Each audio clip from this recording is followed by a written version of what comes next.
Okay, sorry for the delay getting back for this episode, this session.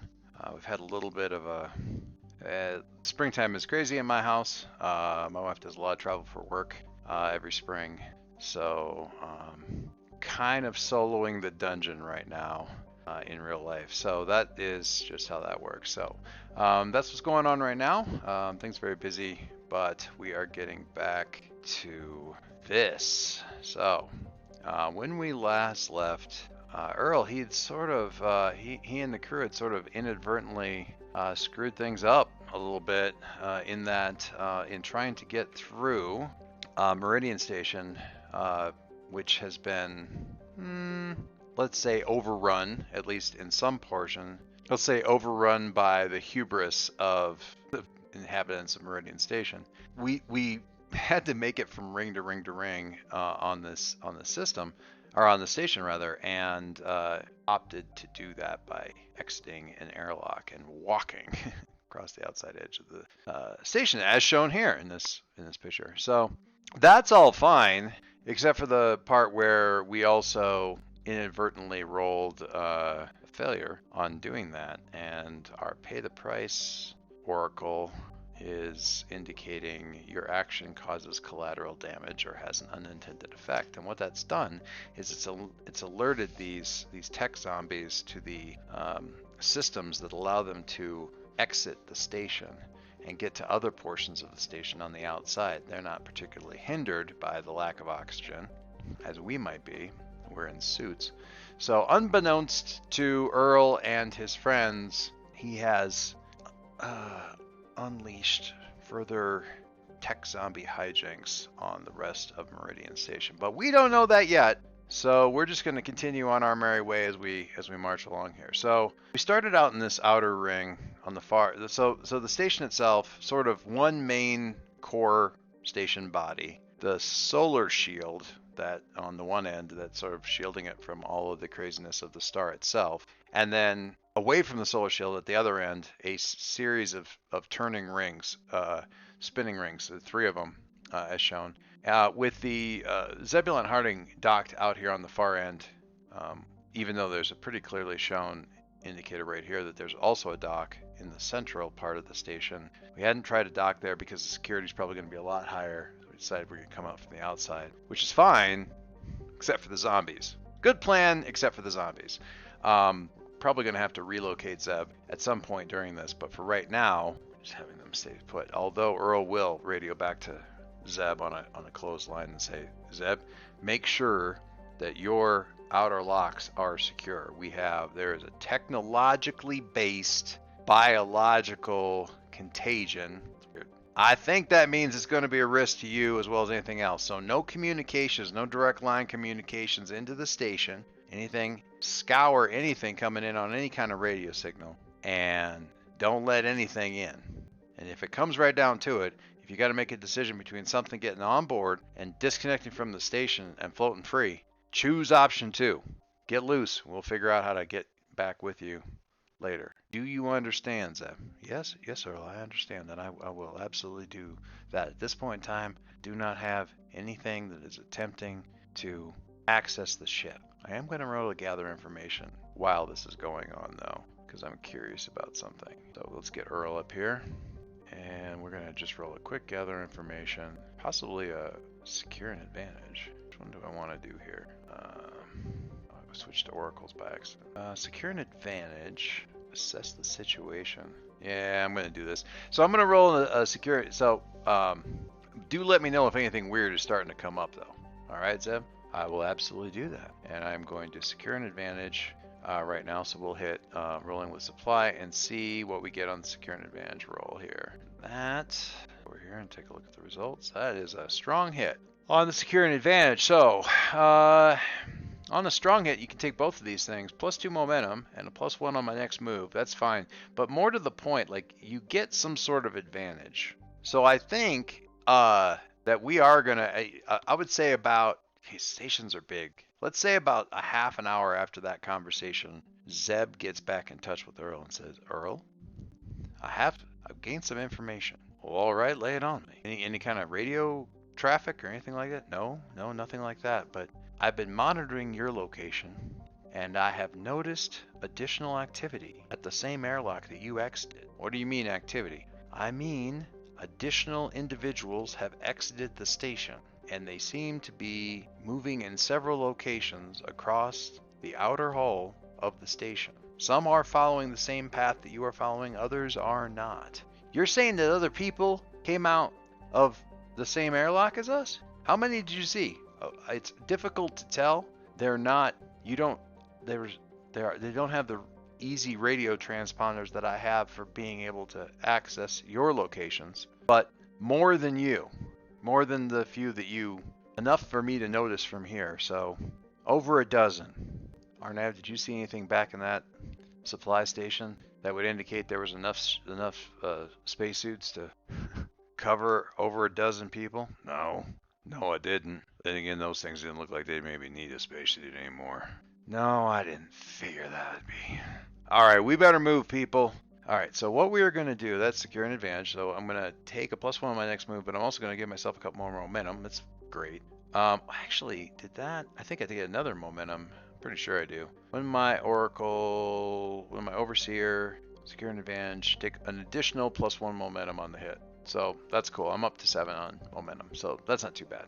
I'll deal with that. All right, so what we're trying to do, if in case anybody forgot, is we're trying to explore the slightly hull-infested Meridian System Station. So that is more of our undertake an expedition move, as we are in fact surveying a mysterious site.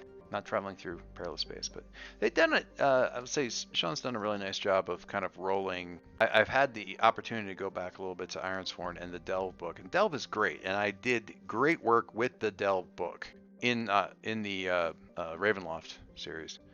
With that said, this is a fine. I was pretty leery of everything rolling back into Undertake an Expedition, and I do feel there's a little bit of flavor, a little bit, especially with the different sets of that they had for the different delves and stuff like that. But I feel like a lot of that can be accomplished with for instance, in this one, say the derelict oracle. The oracle for the various derelict locations, or if you're going into a precursor site, a vault, anything like that.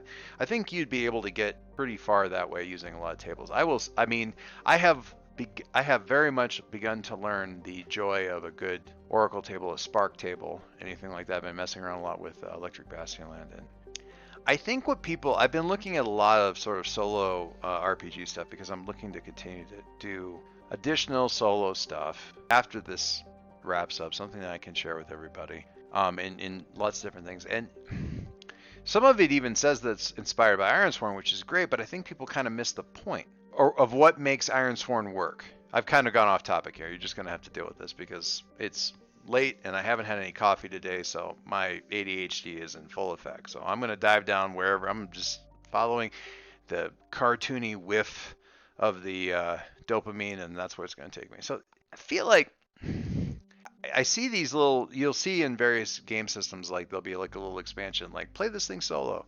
And the only one that I've really seen that gets anywhere near the Ironsworn or the Starforged stuff is the one for the companion, the Strider mode for the One Ring, which maybe is something I'm going to be doing, because I do love me some Tolkien. But even that one's a little bit thin.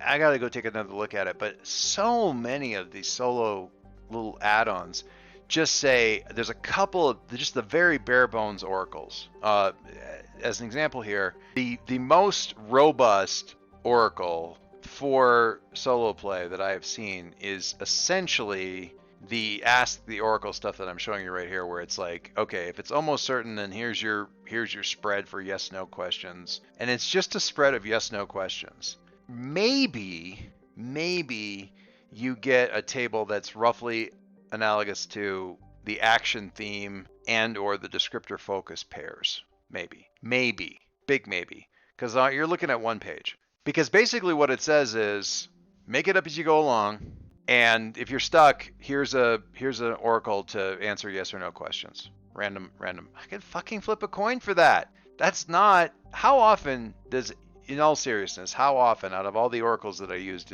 do any of you recall me using just the yes or no oracle, because I'm pretty sure I could count it on one, maybe 1.5 hands. I mean, I don't use that very often, because by the time something is happening, I'm pretty sure I know, is this true or not true. That's not. It's where I get stuck is what the hell happens. What do if I pop into a new star system? What do I see? I could come up with one, I could come up with two, maybe three, but eventually they're all going to feel kind of samey because they're all just coming out of this noggin. And the only way to make this noggin come up with something that isn't the same as the other stuff I've already come up with is to force me into uncomfortable places and spaces mentally by having an oracle come up and say, it's this and this, make it work. You gotta have that extra sauce of the thing that you're not expecting, and the thing that is being, and that's more than a yes or no. You got to have some sort of yes or no that goes off against other stuff, whatever that happens to be. I think there's a lot of magic in.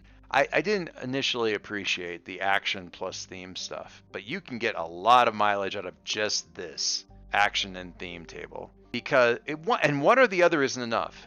I think it really I'm just, this is true for a lot of games. Electric Bastion has these things called spark tables. Same thing. Because the idea is not that there is a table, it's that there are two tables. And you roll them, what would otherwise seem to be relatively unrelated stuff, and you roll to get a result on either one of the tables, put them together and then say, but how? Okay? And I bet you could probably look at a lot of this stuff, and most of, if you were to go back through all the different games I've hit oracles on, I might roll every single possible result thing on a new pilot, a new planet, or a new ship, or something like that. But what I probably end up actually acting on are two of the answers that I got mashed together. If I can just get the right two. It's nice that I've got 5, but I throw 3 of them out anyway. But you need to have that stuff. So it isn't enough to have one page saying, here's a table that you can use for yes or no results, and generally make shit up. If it were that easy, we'd have been doing solo RPGs as a mainstream subsection of RPGs for the last 30 years with a goddamn coin flip and just everybody just doing it. And it would be more than, an edge thing. And I think Ironsworn and Starforged work because of their robust oracles. The rules are great, don't get me wrong. I love the rules. The setting, the all the stuff that you roll up at the beginning, the sort of the default setting that you sort of pick your stuff from, which is just another set of oracles with just like 3 possible results. All of that stuff is great, but I mean, a lot of it doesn't ever make it. It kind of gets the brain juices flowing at the beginning, and give you kind of a background to play against. But I look back at my initial truths for this setting and a bunch of the stuff I'm not using. And I never will. It doesn't matter for what the story I'm doing. But this stuff, like taking the time, and it is a ton of work. I'm not going to say it isn't, but taking the time to go, let's get some more tables up here so that if it is randomly generated, let's get stuff that at least falls tonally within the setting. So I could have a random book of nothing but tables.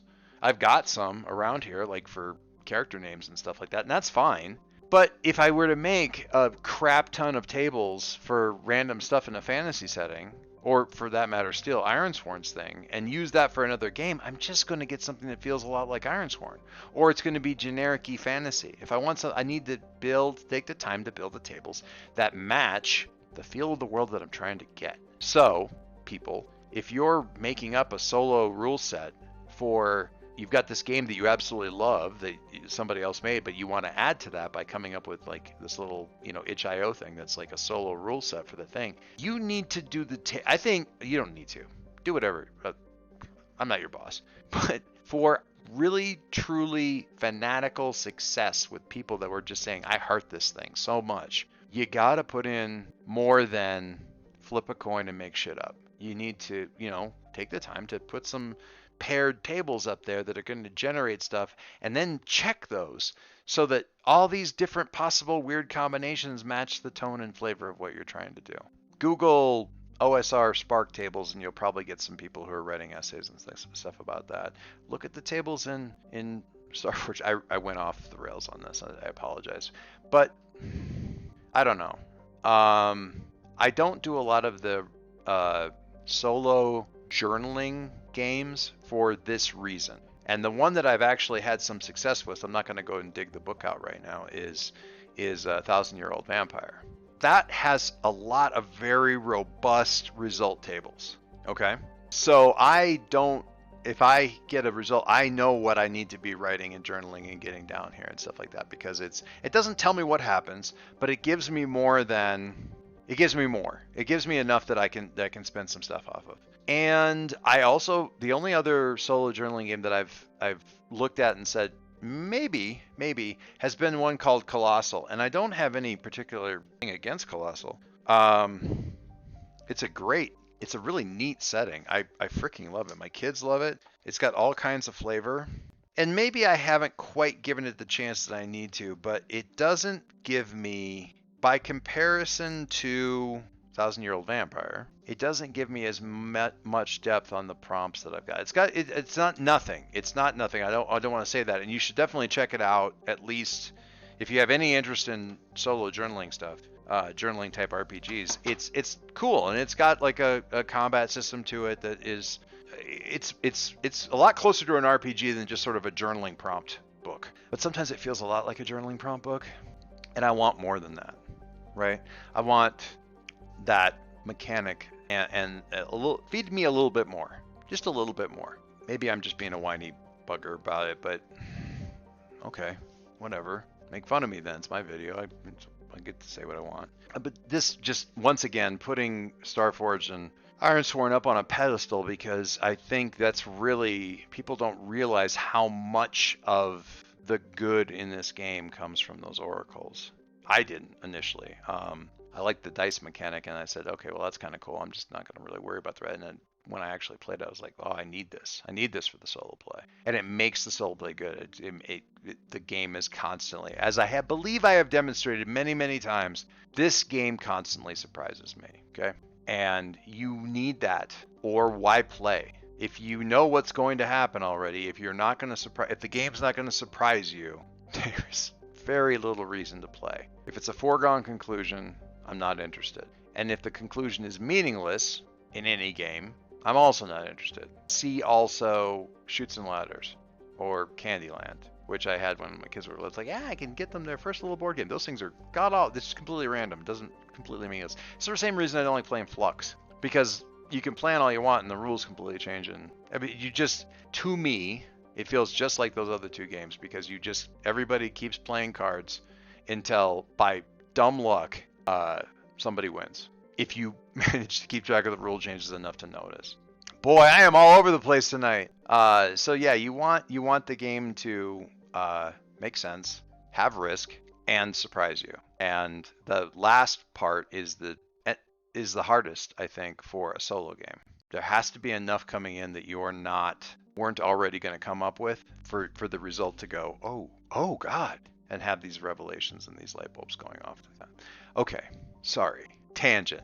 Really apologize. Hopefully it's an interesting conversation at least. And I love talking about this kind of stuff. So if anybody has any questions like we had a couple sessions ago, drop them in the comments. Even if it's just opinion stuff, we can sit around and argue about it. I don't care.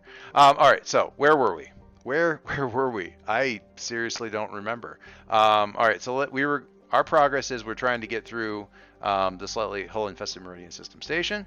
And we're going to do that. For that, we're going to do this move down here for undertaking an expedition, which we are now.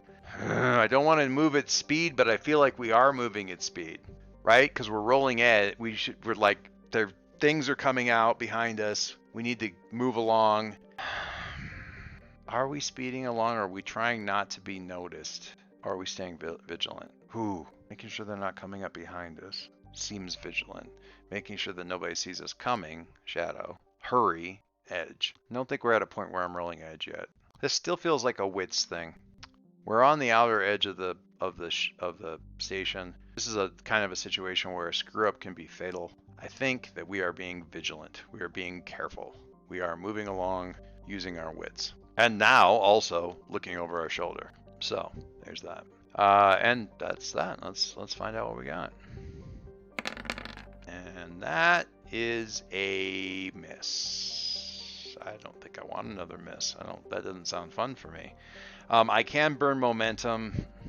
You're going to see I'm pretty sure you're going to see one of those moments where I actually burn momentum to avoid a miss, and all it gets me is a weak hit. I don't do these very often, but I have had a series of failures. I'm just scrolling back through all those misses I had last session, and I am not. And the last time I burned momentum, I was burning it just to get a weak hit, wasn't I? Ugh, yuck. Because I really do need to make some progress through this station. You reach your waypoint, but the progress costs you. Make a suffer move or 2 suffer moves. Okay. I'm going to put myself in a bit of a hole on this one. So I'm going to burn momentum. You know, it's in the back of my mind because somebody asked me, you never take a momentum hit. You never choose to suffer a momentum hit. You hardly ever burn momentum. You always have a bunch of momentum. And that's been sitting in the back of my head. So watch this, because what I'm going to do is I'm going to burn momentum, and then the hit that I'm going to take, the suffer move, is going to be -2 momentum, which puts me down to 0 momentum, which I believe is a first for this campaign. I hit negative momentum multiple times with Brigida in the Ravenloft game, and I think it probably scarred me a little bit. So I've been avoiding this kind of thing, because once you get down on low momentum, you can end up further in the hole, and I'd rather not do that. But in this case, I think this is where we're going to go, because this is going to be just, it's just extremely momentum robbing the situation, because we're moving over this thing. We've got these moving wheels. We've got to get from there over to, so everything is just meticulous. It's the kind of situation where you're moving very slowly. You're not making good time, but you can't hurry, and everything requires maximum focus and concentration and effort. So mentally, it's exhausting. Physically, it's exhausting, and you're at the same time, you're not running. You're not fast. And that can have a demoralizing effect. So all of that together, as we're moving, is we're getting off of that wheel, and we're getting back down onto the main shaft. And are we getting back on the next wheel or not? Let's find out. We're going to go over to the oracles and figure out, envision, kind of the location that we came out at. And for this, I'm going to go back to derelicts, and we're going to go to the derelict zone and give us a roll on what I feel like. I've been rolling on Starship, but I think it's actually a settlement, because we're talking about a whole station here. So let's roll on the settlement roll here in the derelict zone to figure out where we could, and that'll sort of indicate for me whether I'm out on the wheel, the second wheel, or whether we are on the main shaft. The derelict zone indicated is living quarters. Now for me, living quarters for all of this would indicate that we're out on the wheel, because the wheels are going to have they're going to have gravity because of the spin, right? So that's where you're going to want to put your living quarters. So I'm going to assume from this that we got from this wheel out to the center wheel, and we're going to try to get back in rather than go further down the shaft. And the first place that we can get in here is one of these shafts that's leading into one of the living quarters. Because getting over this wheel, I think, is just going to be a huge pain. So we're trying to get in here at this sort of central hub. Okay, cool. All right, so for that, and all right, so let's look a little bit more at those oracles and dig a little bit further into the living zone, the living quarters for this. Let's look at area, restrooms or showers. Cool. I like that, because you come in and there's like that service room where you're can take all the suits off and everything like that, and right next to it you've got showers, maybe decom showers, but also just regular showers, just all that personal toiletry care type stuff. Restrooms or showers, and let's look for a couple of features here as well. I think a couple of features. I took my momentum hit, so I'm not going to roll a peril at this point in time. So audible music, delicious. And let's give us one more. Unusual art. Interesting. Unusual art. I say these things where I'll never use the oracle one way or the other, but the yes or no oracle, I don't use it very often. I'm gonna tick that box up one more time, and I'm actually gonna use the yes or no oracle for this thing. Is the unusual art creepy in a worrisome fashion? Is it something foreshadowing strangeness? Oracle says no. Phew. Okay, so we don't, in addition to everything else, have people going goddamn crazy and making body part art. Awesome. Very happy about that. All right, so it's not disturbing. It's just unusual. What would be unusual art? Art that was made out of, was the media weird? Audible music and unusual art. I'm going to explore this. Let's explore waypoint. Maybe the art incorporates the music? It's some kind of, I picture some, because we're down still fairly near the spot. I wonder if it's some kind of big zero-G mobile slash, oh, what do they call those? Like the planetarium things that, not planetarium, you know what I mean? With the big bands of metal are like showing the rotations and stuff. But something like sort of a three-dimensional, they're all going to be three-dimensional, idiot. A zero-G mobile that rotates and generates music as part of it. And it's maybe in like the center spoke kind of area where the very strange place for it to be. So we come out of the rest area and there's like, you can go back up towards the wheel one direction, the other direction you can go down to the spoke and you can hear music that way. And you're going that way. I'm going to explore the waypoint. Where is that at? That is right here. Explore waypoint. When you divert from an expedition to examine the location, do this and roll wits. And ask yourself why you keep getting sidetracked. When I explore a waypoint, I can take +1 momentum on a hit. Let's just hope I actually get a hit. Cool. All right. Roll wits. I don't think any of my people. Fidget is with me now, and her thing is technician and crew. Crew? I feel like crew is going to be able to give me... Sure. I'm going to say crew is going to give me a bonus on this roll, because it's about understanding the people in this area. So we're going to give a +1 here from Fidget being along to help out with this. Which is good because it was a weak hit. Oh, without her +1, it would not have been a hit. It would have been a miss. All right, explore waypoint. On a weak hit, you uncover something interesting, but it's bound up in a peril or reveals some sort of ominous aspect of this place. Take +1 momentum. I will take +2 momentum. That gets me back because I get another one from the asset that I have. So that's a plus. That gets me up to my +2. Whew. All right. Reveal an ominous aspect of this place. So we get into this area, like we're down in the spine sort of the whole thing, and this deal is rotating and spinning and stuff like that. It's not, there's nobody, seems to be really anybody around. And generally we're kind of looking at it, it's like, it's the weirdest damn thing. And it kind of makes you feel a little, does it make you feel a little queasy? Just, you know what, let's just not look at it and let's just move along. And we continue down the shaft. We're trying to get to the next wheel over. And Fidget is not in the, like, immediately she's like, oh, Earl? And I just, yeah? Look at, how? Come and look at this again. Oh, okay, if I lose my lunch, you're gonna, I'm not gonna make you clean it back up. I'm blaming you. No, just come and look at this, And like I said, it's these big bands of metal kind of moving, and a lot of stuff sort of swinging around in three-dimensional, in this whole, like, it's not gravity driven. It's all in all directions. It's moving. Orrery. That's a hard word to say. Orrery. So imagine like one of these guys, right? But more, like much more complicated, just way more complicated, and kind of going in and out of itself and all this other kind of stuff. Like the universe's coolest orrery. This is another good one that kind of, yeah. Just watch right there. And I'm okay, all right. I don't know what it is about this thing. And I'm just about to kind of turn away because it's making me nauseous. And I see finally what she's talking about, because I kind of blink and I look and I'm like, did it just, yeah, it did. Yeah, it disappears. When those two bits are going to clang right up against each other, they don't go through each other. They just aren't there for a little bit. And then they come, I think that's what's causing them. Is it? I think it looks like a Fidge. Have you ever seen a ship where it, just as it goes, you've been close enough to see a ship just as it goes into an Edelin jump? You ever seen that? It kind of feels like that. It does. But that doesn't make any sense. Like, how could they? You can't do that close to anything. You can't do it inside. Well, maybe they. All right, can we walk? We can talk about this, but maybe they figured out some way of doing that. Why would they do it for something stupid like what? I mean, no offense, but just for an art piece, what? Maybe a proof of concept? Proof of concept for what? I can make a thing fade off into an E-drive jump in the middle of a gravity well. Great.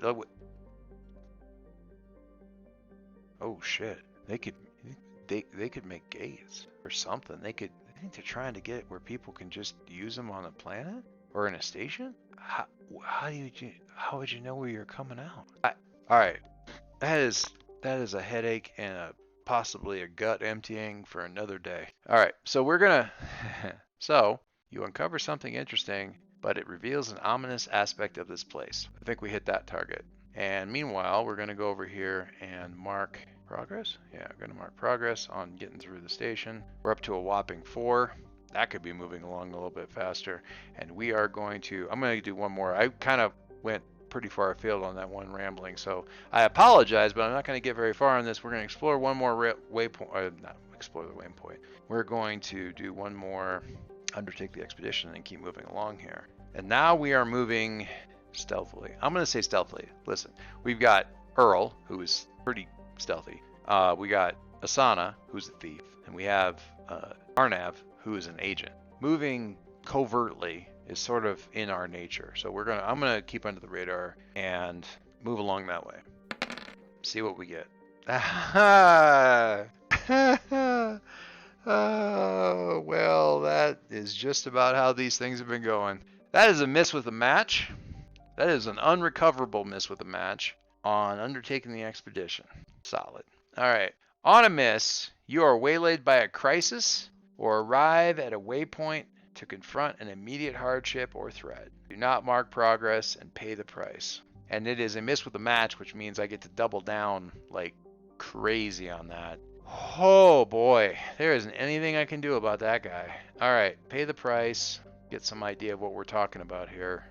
A friend, a companion, or an ally is in harm's way, or you are if you're alone. Okay, so Fidget and I were looking at this thing. Arnav and Asana moving on ahead as they're moving along, and this is a companion takes a hit. These guys aren't companions as such. They're not, they don't have health, really. Okay, so one more time with the Oracle here. We're going to look and see where the hell we were walking into to get a sense of where we were on this station. Derelict zone, operations. That makes sense, moving along the spine, right? And new zone via the access tunnel. So we're getting ready to move into it. Well, new zone via the access tunnel. So we're headed into stairs. It's weird, called a vertical shaft or a ladder or something like that. And we need to get back in there again. Operations. Let's look and see what the peril is.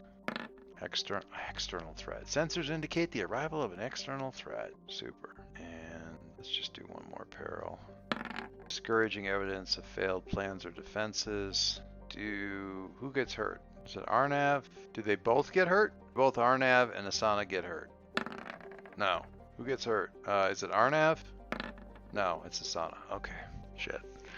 Okay. So this is only one of them is probably going to be bad. Okay. So this is the situation I got up here. So we're walking, getting ready to get caught up. We see them kind of going up a ladder, and as Asana kind of swings up the ladder after Arnav up through this ladder hatch up into like the next area. We hear shouting starting, like a whole bunch of shouting. It's not Arnav and it's not Paladin and Asana shouting. They're also shouting, but there's a lot more voices like, oh shit. So we take off at a run, or bounding kind of, because we're pulling ourselves along because we're in the main shaft, so there's not going to be any gravity in there.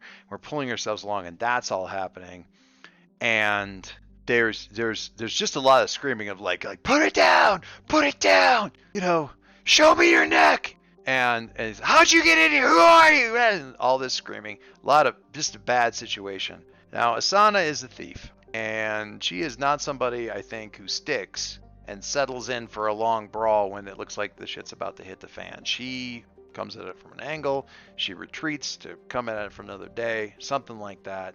And I think as we're getting to the bottom of the stairs and or the ladder thing, and are getting ready to pull ourselves up, I can see that she has backed herself pretty close up to this thing, and it looks like her intent is to drop back down. And she goes to turn and sees us, and that makes her hesitate just long enough that her movement, they're shouting, and we see her get shot by whoever is up there. Not once, but twice. And she kind of falls across the hole in the floor, the ladder access hatch. She falls across the hatch, and it's kind of like her body is in there, and I can see the blood, and it's just enough. It's microgravity enough, so it's not quite falling right, and so that all that is happening, and then we hear a big boom, kind of a big thump bang, and their shouting intensifies again, but now it's changed in timbre, and we hear them shouting, "They're outside! They're outside! They're outside!" So that's happening. Hasana's been shot. We've run straight into a damn guard post barricade thing, and the zombies have gotten outside the station in this area. Probably by jumping because of the impact of the hit. They probably jumped to get ahead of us like this. Yeah, we're going to stop there. That seems great. That sounds good. We're just going to do that. All right. Guys, thanks very much. I'm going to wrap up so I can kind of clean this up and get it out. Because like I said, I'm a few days behind. Thank you, not for your patience in putting up with my sort of navel gazing earlier. Not that you could have stopped me, but I do appreciate that I feel like I can have that conversation. There might be a couple of people who will stop and listen, and I appreciate that. It's really pretty cool. Man, I was not expecting it to be coming to Meridian Station. I knew it was going to be challenging. I didn't expect it to be fucking Space Hulk. So, shows what I know. Anyway, thanks all. I will talk to you soon. I hope you enjoy. Cheers.